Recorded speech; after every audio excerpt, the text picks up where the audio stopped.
Sobrang bigatin tong package na dumating sa akin today and sobrang dami rin nag-aantay nitong phone na ito. This is the Nubia Neo 5 Max. Para sa akin, this is the DAX phone na inaantay ninyo. So gaano ka-DAX nga ba to phone na ito? Malalaman natin right after this quick intro.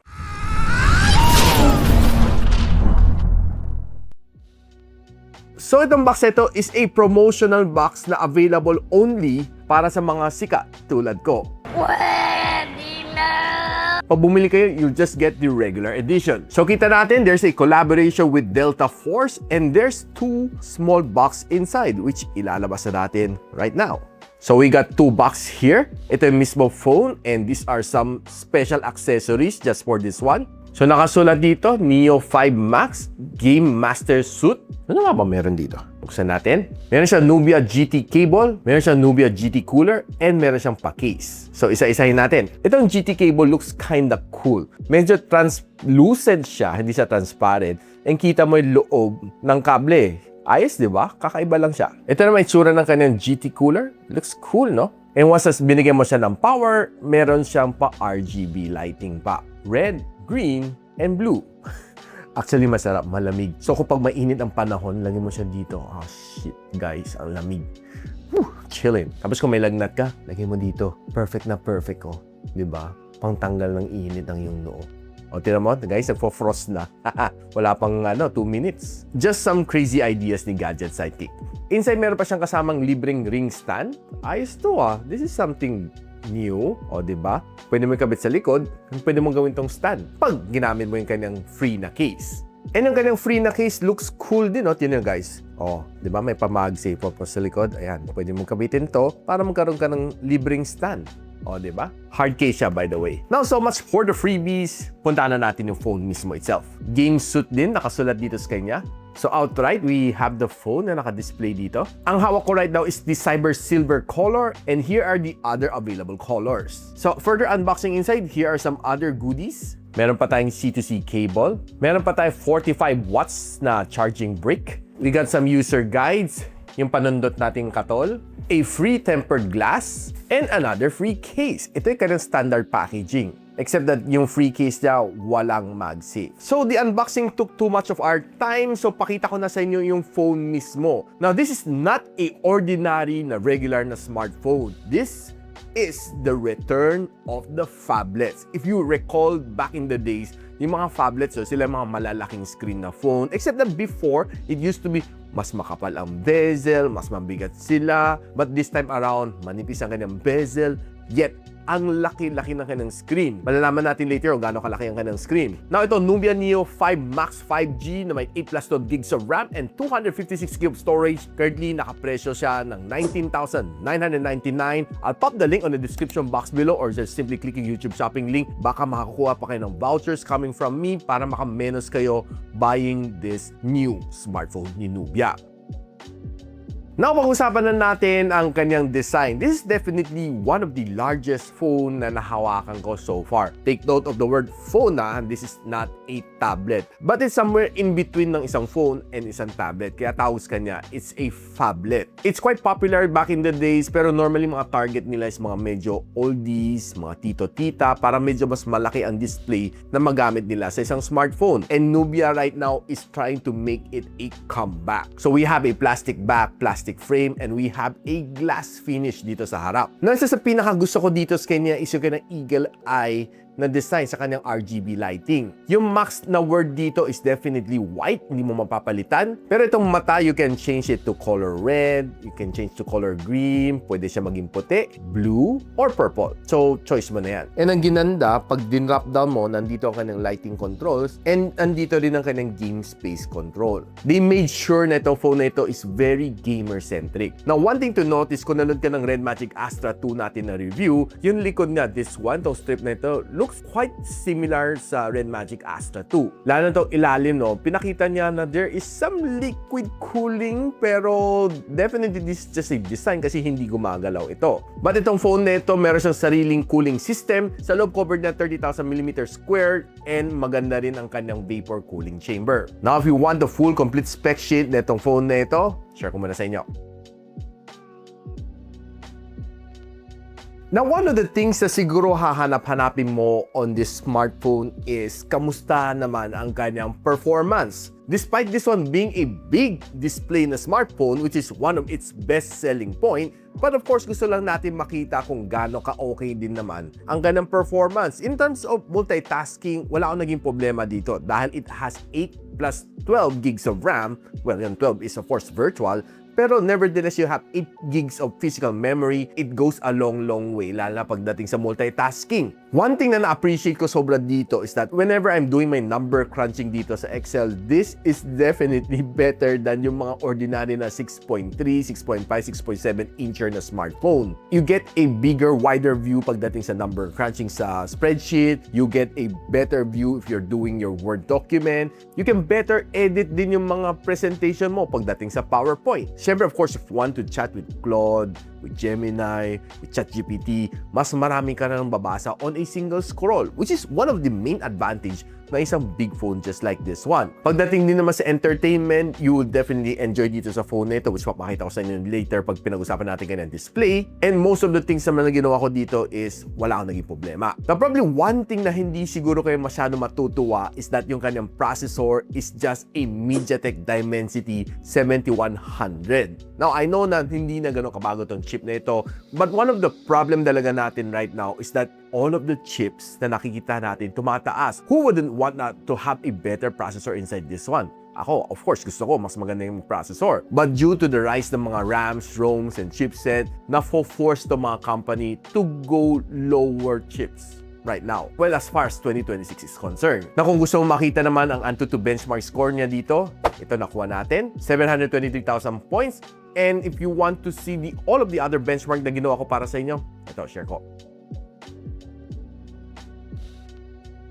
Now, having a DAX phone like this one, syempre dapat DAX din nga yung battery. This one having a 7,100 mAh na battery, which is for me good. Diba? Kasi malaki ang yung phone, malaki rin ang yung display, so you definitely need a bigger battery to last longer. Kasi mas malaking display, mas maraming kuryente ang nakakain itong phone na ito. And good thing nga pala dito, guys, is that it comes together with a 45 watts na fast charging support and fast charging brick. And of course, pag gamer ka, hardcore gamer, it also supports bypass charging. And there's a feature dito na probably hindi sinasabi sa inyo ng mga ibang tech vloggers. Itong phone na ito supports extreme mode. Ano nga ba extreme mode? It means pag 5% na lang ang iyong battery, pwede ka pa mag-emergency gaming.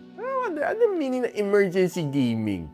Yung siguro malapit na matapos yung game, tapos paubos na yung battery, this one can still give you up to 30 minutes ng gaming kahit 5% na lang naiwan sa iyong smartphone. Just imagine, no? Talaga sobrang built to for hardcore gamers like you. Now, on average, itong phone na ito can last me a whole day. Wala namang naging problema sa kanya. I'm just using it normally, casually, pang social media, doing all of the stuff na ginagawa naman natin on a day-to-day basis. It was able to last me a whole day. Surprisingly, malaking na ng screen, malaki rin naman ng battery, pero one whole day kaya niya mag-hold up. And nung sinama ko naman to sa PC Mark battery stress test, ito, 17 hours and 41 minutes ang screen on time na itong phone na ito. Just imagine, no? Big screen, big battery, matagal din ang endurance.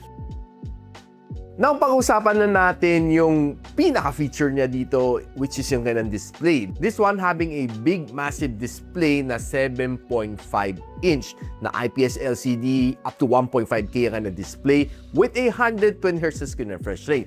Meron din siyang SGS certificate for eye protection. And this one can give you 40% larger na enemy outline sa mga FPS games. And one thing na gusto ko rin dito sa kanya, meron siyang 18.7:9 na golden aspect ratio. So perfect na perfect if you're watching mga portrait na videos. One thing that surprised me is quite thin ang kanyang bezel, except yung kanyang baba, mas makapal lang ng bahagya compared sa kanyang sides. But nevertheless, it doesn't affect the performance kasi you get a big screen goodness talaga dito sa phone na ito. And while I was browsing dito sa mga shorts and reels, expect na mabilis naman makakapag-enjoy ka talaga ng husto dito sa phone na ito dahil sa kanyang fast refresh rate. Then as long as you have a good internet connection, you shouldn't be having any problem sa pag-load ng mga shorts and reels. And another good thing na gusto ko rin dito sa kanya, pag drop down mo, pwede mo na i-calibrate ang kanyang refresh rate. Andito lang. Oo, di ba? Now, one of the advantages is that you're just like having a smaller version ng mga tablet,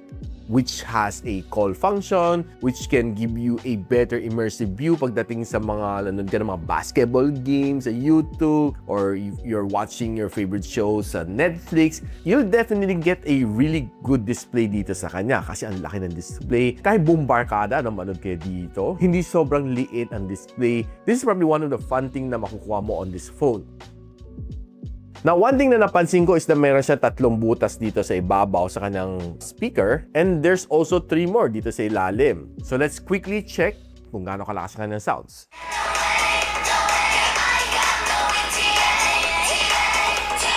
Malakas din ang kanyang sound, to be honest with you. Approve sa akin. Now, nakapaglaro ako ng 3 games dito. And mind you guys, itong phone na ito has shoulder triggers. Meron siya 990Hz na touch sampling rate. Itong Neo triggers 5.0.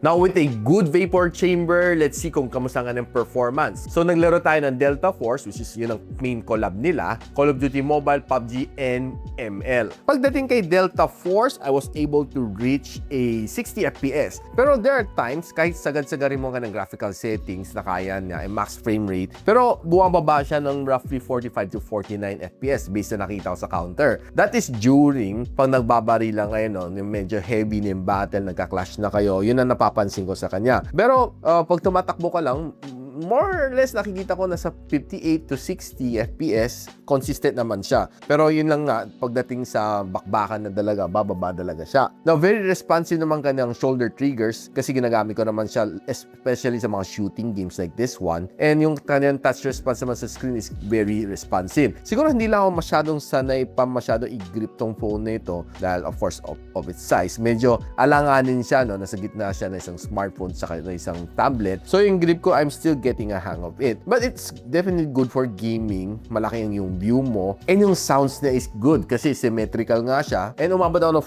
41 degrees Celsius after an hour of gaming. Pagdating sa Call of Duty Mobile, umabot ako ng 60 FPS. This is almost consistent naman siya pagdating sa games. Nagda-drop lang siya siguro down to 57, 56, ganun. The most na yun. And most of the time, very consistent naman siya. Okay naman ka na touch response. I've been using the shoulder triggers and very responsive naman dito sa CODM. Customizable naman siya, depende sa gusto mo naman na arrangement. Most of the time, yung left trigger ko is reload, yung right trigger ko is shoot. So, depende na sa iyong settings. Maganda naman kanyang sounds overall. I like it kasi naririnig ko mga footstep from the left and right. And if you're using bypass charging, okay na okay din naman siya. It's working. Pinakamainit na inabot ko is 40 degrees Celsius after an hour of gameplay. Pagdating kay ML, umabot ako ng 90 FPS and almost consistent naman siya throughout the game. Very smooth naman ang gameplay ko dito. Wala akong naging problema. And very responsive naman ang screen. I would say na maganda rin ang view ko dito sa phone nito dahil I get a better view kasi malaki nga yung screen ko. I have no problem naman dito sa phone nito while playing ML. The sounds is great, the touch response is great, and pinakamainit na inabot ko is 42 degrees Celsius after an hour of gameplay. Pagdating kay PUBG, umabot ako ng 60 FPS din, pero most of the time, pag nagbabattle na, nagbabarilan na, bumababa na siya ng 48. And most of the time na pag tumatakbo-takbo lang ako, nasa around 52 to 53 FPS. Kung nakatayo ako, nasa 60 siya, no? Pero pag gumagalaw, bumababa siya. So, mafe-feel mo kunting frame drops dito sa kanya. And one of the things naman na magusto mo dito sa kanya is maganda naman kanyang response ng kanyang screen, maganda kanyang sounds. Okay din ang response sa aking shoulder triggers. And overall gameplay is definitely good. Except for a few minor frame drops na lang talaga along the way. And pinakamainit na na-achieve ko dito is 41 degrees Celsius after an hour of gameplay.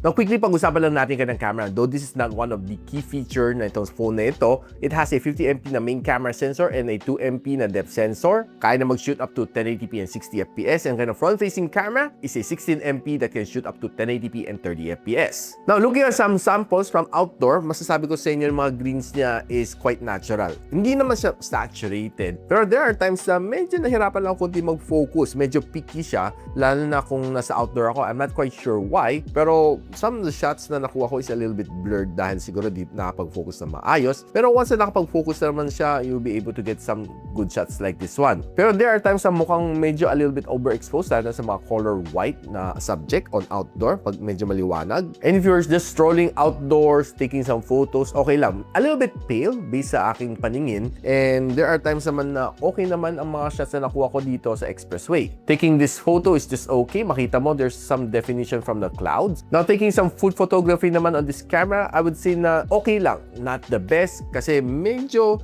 hindi lang siya masyadong looking appetizing if you're trying to shoot some photos naman ng mga food. This is probably one of the most dramatic photo na na-capture ko dito sa kanya. Siguro maganda lang kanyang lighting and maganda ng pagka-shoot ko. And this is probably one of the best ones na na-capture ko dito on this phone. Checking some apparel shot. And by the way, si Lebron nasa Sixers na. Wala na siya sa Lakers. Okay naman mga shots na ito. Mga jersey shots na ito are looking okay. Okay din mga shoe shot na ito. Except na medyo mukhang pale lang ang mga colors niya. And tinry ko naman gamitin ka ng zoom. This is a normal shot and this is a 2x zoom shot. Kita natin na nagchichismisan ang mga marites sa coffee shop. Outdoor photography is just okay. Pansin ko, intact naman ang details sa aking mukha kahit yung mga imperfections. And pagdating naman sa indoor, there are still some good shot like this one. Siguro maganda lang talagang lighting dito sa coffee shop na ito and was still able to get some good snaps. And on the contrary, pag pangit ng lighting, pangit din ang selfie shot kasi soft sobra. Here's a quick sample video from the front cam. And here's a quick sample video from the rear cam.